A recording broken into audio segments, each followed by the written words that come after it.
নমস্কার, কেমন আছেন সবাই? আশা করি সবাই ভালো আছেন, সুস্থ আছেন। হোমস্টাইলে সকলকে আবারও স্বাগত। এখন আমি আছি অটো স্ট্যান্ডে, অটো করে যাচ্ছি কোথায়? চলুন যেতে যেতে বলা যাবে। তো অটো করে ফার্স্টে আমি চলে এসেছি এখানে ফেরিঘাটে, এসে কিন্তু দুটো টিকিট নিয়ে নিয়েছি। আর আজকে আমি যাচ্ছি বেলুড় মঠে। বলতে পারেন একরাশ প্রাণ ভরে নিঃশ্বাস নিতে যাচ্ছি। কারণ বেলুড় মঠটা যারাই এসছেন তারা প্রত্যেকেই জানেন যে এখানে গেলে সত্যি একটা আলাদা শান্তি খুঁজে পাওয়া যায়। আর আমি ফার্স্ট টাইম যখন বেলুড় মঠ এসেছিলাম আজ থেকে 5-6 বছর আগে, তখন কিন্তু এই রকম ফেরিঘাট ছিল না, লঞ্চ ব্যবস্থা ছিল না, তখন ছিল ছোট ছোট নৌকো। সেটারও একটা আলাদা অভিজ্ঞতা ছিল। তো এখন তো অনেক ব্যবস্থাপনা করে দিয়েছে। আর বেলুড় মঠে যারাই আসে তারাই ম্যাক্সিমাম সবাই দক্ষিণেশ্বর থেকে কিন্তু লঞ্চে করে আসে, কিন্তু আমি যাচ্ছি কুটিঘাট থেকে, সিথির মোড় থেকে অটো নিয়েছি, ওখান থেকে আমি লঞ্চ করে যাব। তো আমার দেখতে দেখতে লঞ্চ চলেও এসছে। এই ঘাটের সাথে বেলুড় মঠের সাথে অনেক দিনের একটা সম্পর্ক বলতে পারেন। যখনই মন ভারী হয়ে যায়, মনে অশান্তি লাগে, মনে হয় যেন দম আটকে আসছে, তখনই কিন্তু বেলুড় মঠ হচ্ছে সেই ঠিকানা যেখানে প্রাণ ভরে নিঃশ্বাস নেওয়া যায়। মনের সব খারাপ লাগা, কষ্ট মনে হয় এক নিমেষে কোথাও একটা হারিয়ে যাচ্ছে, সব কিছু থেকে রিল্যাক্স মনে হয়।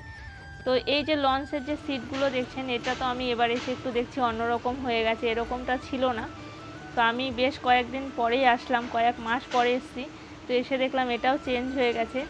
তো কিছুদিন আগে যখন এই লিলুয়াতে এসছিলাম ডিউটি করার জন্য, তখন এই বেলুড় মঠ দিয়েই প্রত্যেক দিন যাওয়ার সময় যখন ফিরতাম, সারাদিনের ক্লান্তি যেন এই নদীর ওপর দিয়ে যখন যেতাম লঞ্চে করে, মনে হতো সারাদিনের ক্লান্তি যেন এক নিমেষেই কেটে গেল।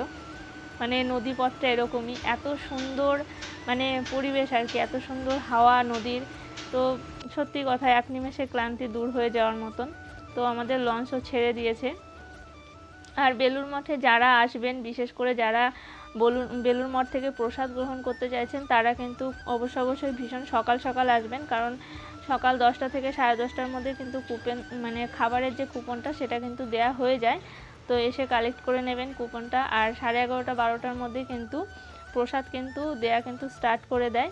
যেহেতু আজকে আমি এসেছি বিকেলবেলায়। আর এই যে দেখতে পাচ্ছেন এত সুন্দর করে জেটিঘাটটাকে সুন্দর করে সাজিয়েছে, এরকম আগে কিছুই ছিল না, এই রিসেন্ট করেছে এগুলো।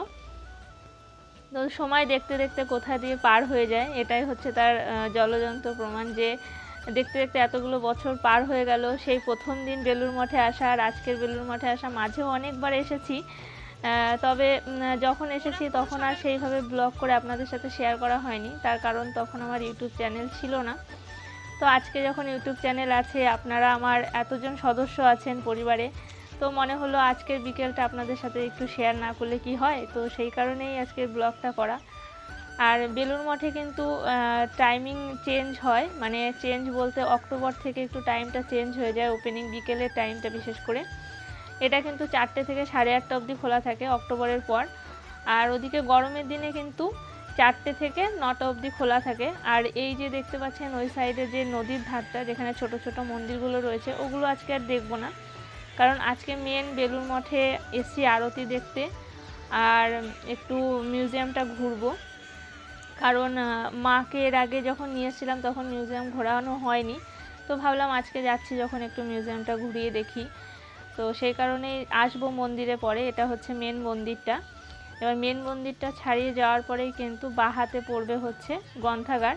এখান থেকে কিন্তু আপনারা বেদান্তের অনেক রকম বই পেয়ে যাবেন, এবং দাম যে খুব বেশি তা নয়। নিজেদের পছন্দ মতন বই যারা খুব পড়তে ভালোবাসেন তারা কিন্তু এখান থেকে বই নিতে পারেন। আর তার ঠিক পাশেই রয়েছে হচ্ছে বিনামূল্যে আপনারা নিজেদের জুতো টুতো রাখতে পারেন। মন্দিরে ঢোকার আগে কিন্তু জুতো খুলে যেতে হবে, মন্দিরের বাইরেও রাখতে পারেন, আবার এখানেও রাখতে পারেন। আবার জেটিঘাট দিয়ে ঢোকার সময় গেটের মুখেও কিন্তু জুতো রাখার জায়গা আছে।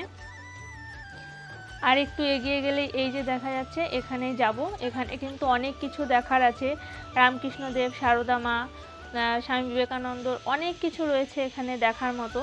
আপনারাও যদি কখনো আসেন সময় করে কিন্তু একটু মিউজিয়ামটা ঘুরে যাবেন। এখানে টিকিটের কিন্তু সেরকম কিছু চার্জ নেই, খুব অল্প টাকায় কিন্তু মিউজিয়ামটা ঘুরতে পারবেন। তো মিউজিয়ামে কিন্তু ক্যামেরা অ্যালাউ ছিল না। এসে বেরোনোর পরে দেখলাম এদিকে আরতি শুরু হয়ে গেছে। আর এই যে গেটটা কি সুন্দর লাইটিং দিয়ে লাইটটাতে এত সুন্দর লাগছে। যাই হোক, এখন মন্দিরের ভেতরে একটু ঢুকবো। ঢুকে একটু আরতি শুনবো। মন্দিরের ভেতরেও কিন্তু ক্যামেরা অ্যালাউ নেই। তো চলুন যাই মন্দিরের ভেতরটায়।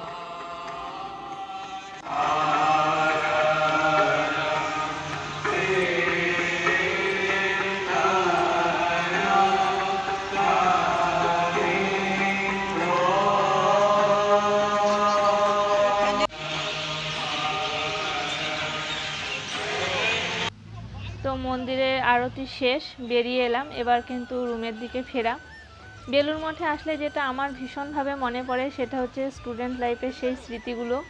মানে বন্ধুবান্ধবের সাথে হই হই করে বেলুড় মঠে ঘুরতে আসা, আড্ডা দেওয়া, মানে সেই স্মৃতিগুলো কিন্তু সত্যি মানে এখনও এই যে এসছি, মানে হয়তো বন্ধুবান্ধবরা কেউ পাশে নেই, কিন্তু সেই স্মৃতিগুলো কিন্তু এখনও জলজন্ত।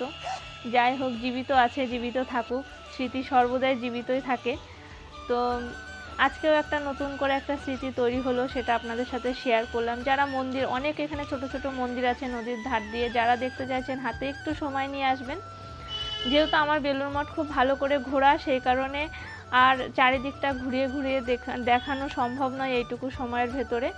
তো যাক, আমি রুমে ফিরে যাচ্ছি। আবার যদি কখনো আসি অবশ্যই পাশের সাইডের মন্দির, নদীর ধার সমস্তটাই দেখাবো, কারণ নদীর ধারে গেলেই না একটু বসতে ইচ্ছে করে। তো এখান থেকে টিকিট কেটে এবার যাব হচ্ছে রুমে, ঘাট পার হয়ে। আপনারা যারা আমার ভিডিওটা দেখছেন তারা আমার চ্যানেলটা ইউটিউব থেকে দেখলে সাবস্ক্রাইব করবেন, ফেসবুক থেকে দেখলে পেজটা ফলো করবেন, আর ভিডিও ভালো লাগলে একটা লাইক করবেন। কারা কারা বেলুড় মঠে এসেছেন কমেন্ট করে অবশ্যই আমাকে জানাবেন। চলুন টাটা।